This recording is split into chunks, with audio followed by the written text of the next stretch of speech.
Abhay Soi joins us now, Chairman and Managing Director with Max Healthcare. Abhay, good morning. Thank you for joining us.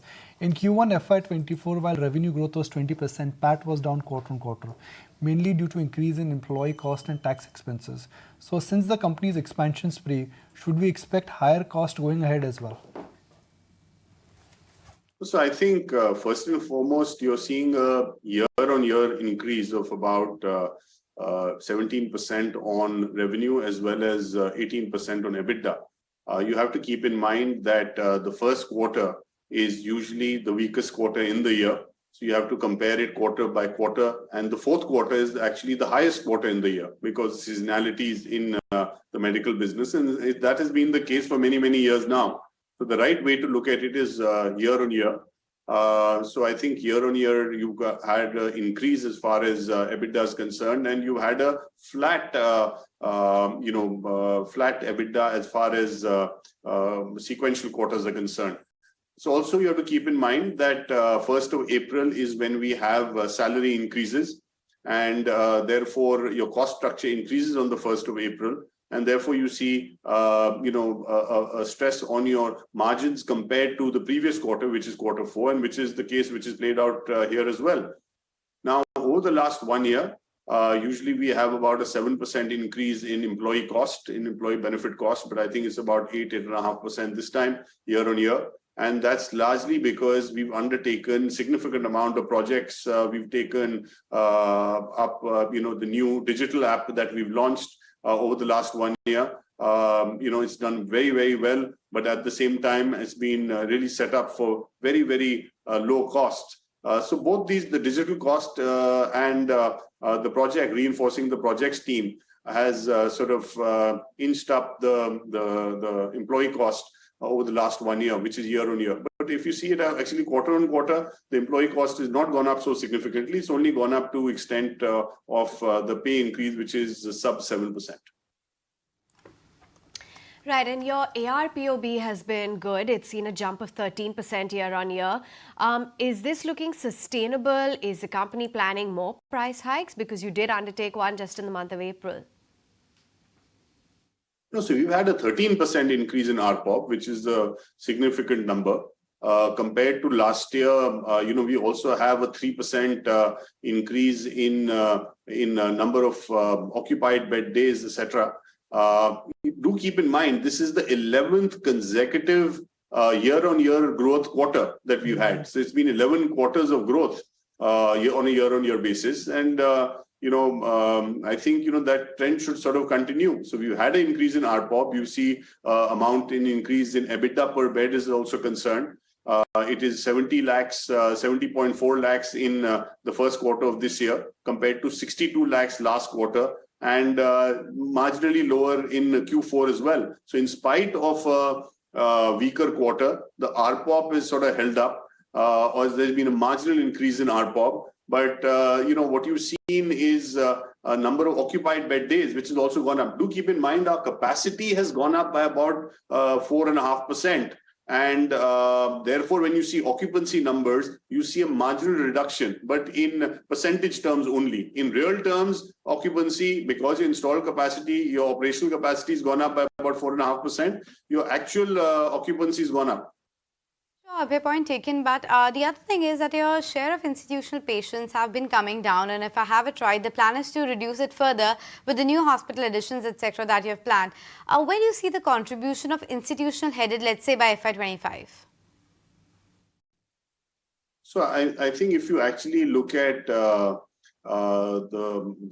total number, it has you see a 18% number, but whereas I see a lower number, and it's simply because, like I said, we've just opened up another 122 beds in Shalimar Bagh, where because these are brand new beds, you first try to occupy the beds. So in that particular hospital, we've increased occupancy of institutional business.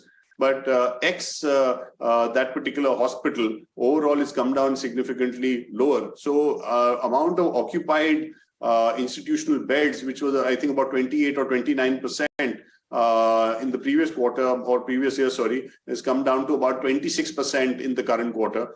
We've guided to the fact that we see it coming down to about circa 15% occupied beds. for institutional business over by 2025. Okay. Now in Q4, you commissioned 92 beds or a 92 bed oncology bed, I mean largely for cancer care, in the Shalimar Bagh. How is the occupancy there, and can you share operational numbers of this unit? So very good question. In spite of that capacity in Shalimar Bagh going up by 40%, within the first 1 month, the overall occupancy of that hospital was about 76%, and it continues to be that. The EBITDA margins on the incremental beds, so not only broke even, but gave a 40% EBITDA margin compared to 28% for the rest of the network. So we've seen immediate catch up of that new capacity as we had guided previously. Not only that, huge amount of operating leverage kicks in on these new beds because the subsisting or the prior capacity already has the fixed costs of management as well as senior clinicians in it. That is also something we had guided to. So within 30 days of those beds opening, like I said, not only were those beds occupied, but were giving a operating or a EBITDA margin of 40%. And that's what we see going forward. And that's the wonder of brownfield projects, because essentially you're putting it up in lands which are adjacent to existing hospitals which are run out of capacity. They're already incurring all the costs. And so therefore, when we kind of open these new beds, we tap into, huge waiting periods that we already have in existing hospitals. So, I mean, we are doing brownfields, we're only doing expansions in locations where we're operating at about 80% plus capacity in any case. Right, and can you update us on your expansion plans? I believe you plan to add over 1,500 additional beds by FY25. What can we expect for FY24? And are you on track to commercialize the 300 beds at Dwarka by Q2? No, so we were expecting commercialization by October, November. That is something that we had guided as far as Dwarka is concerned. That should be in line, maybe 30 days, 40 days up, down at that stage, depending on those final permissions, which need to come in, including nursing home license, etc. But I think it's pretty much on schedule. If I look at my overall capex, our overall capex is at a cost of about 4,500 crores over the next 4 years.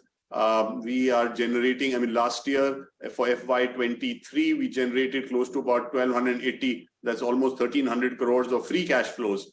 So we should be able to, and a lot of this capital expenditure is back-ended because that's when you kind of do the finishing and you buy the medical equipment and everything. While initially what you're doing is superstructures, which is a fraction, which is literally 1/3 of the capital cost. So we expect to do this entire capex through 50% of our internal accruals. We have cash on our books, and we intend to use this as well as the balance internal accruals, as well as a balance sheet, to be honest, because we also guided to the fact that we will lever ourselves up a maximum of 2.5 times debt to EBITDA. So we'll be using all of that for acquisitions M&A besides our capex plans. On that note, we let you go. Thank you so much for joining us with that quick take on the earnings. But from one man